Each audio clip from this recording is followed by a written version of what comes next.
What's the meaning of Anapest?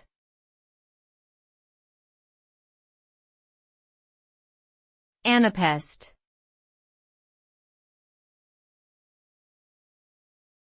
Anapest.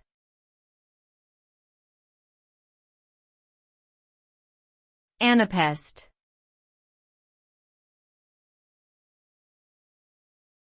Anapest.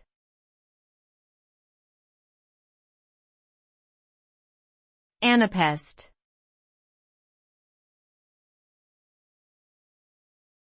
Anapest is a metrical foot in poetry consisting of 3 syllables, with 2 unstressed syllables followed by 1 stressed syllable.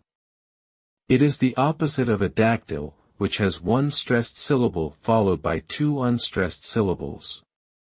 Anapestic meter is used in many well-known poems and songs, including The Night Before Christmas and 'Twas the Night Before Christmas.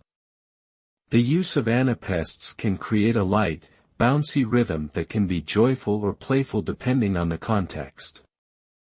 It is a valuable tool for poets and songwriters looking to create a specific emotional effect in their work.